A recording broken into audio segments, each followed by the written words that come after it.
What's worse is the administration's attempt to mislead the American public about the reason for the proposed regulations.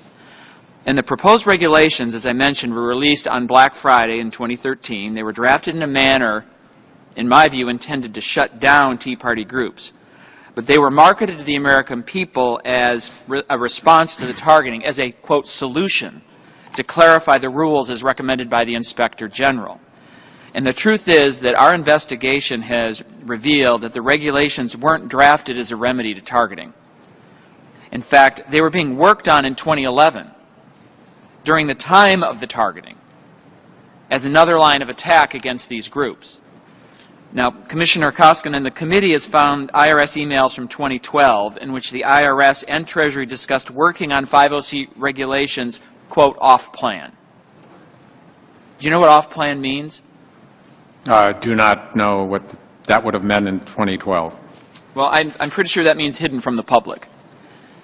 And would you agree that if Treasury and the IRS had fabricated the rationale for a rule change, it would tend to raise questions about the integrity of the rulemaking process?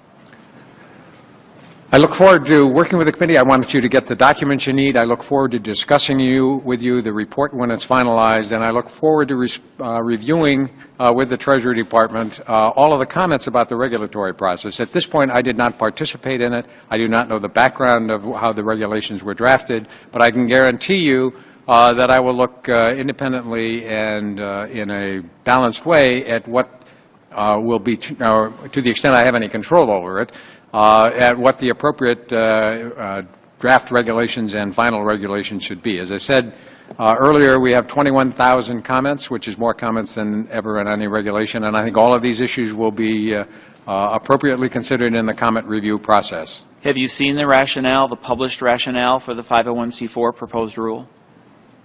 My understanding is that they were, all I know is what I read in the press when they were put out. It was before my confirmation hearing. I commend that to your reading. Right. But it will be open. Everyone can make comments about the draft regulations as they are now. There will be a public hearing.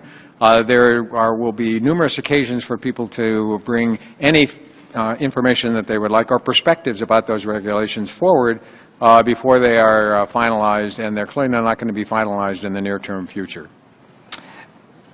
Do you know how many Tea Party and applications from conservative groups are still awaiting review at the IRS? My understanding, and I asked that question, about the 131 that were in the queue, 121 of those have been resolved, with about 85 of them approved. Some dropped out, some are under further review of the 10 that are remaining. So give or take a little over 95% of the applications in the queue have been resolved one way or the other. And of those that are still waiting, how many have been longer than 1 year? I can't answer that question, but I assume out of the 131, by definition, they will all be there more than 1 year.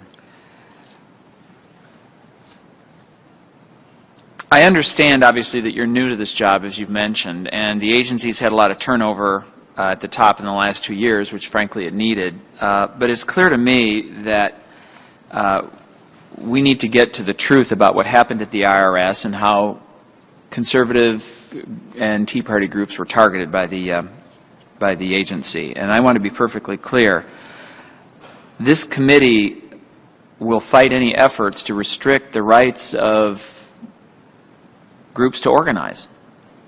And they need to speak out. They have the ability to educate the public, just as unions are allowed to do. And so we'll get to the bottom of this, and I certainly expect you to produce, and quickly, the outstanding documents this committee has requested. As you know, I gave you a letter on January 8th, or a memo with a list of outstanding requests, and of those, we've received some documents on one of the 7 requests that I made. So there's still a lot of work to do. So I appreciate and agree with the statement you made in your written testimony that public trust is the IRS's most important and valuable asset, and I believe the IRS has a long way to go in restoring its credibility.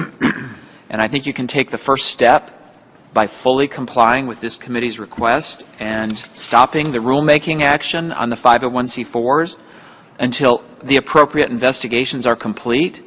And as soon as we get the documents that have been requested for a long-standing time, I can assure you that we'll move forward on this investigation in a very timely manner. So with that, I yield back, Mr. Chairman.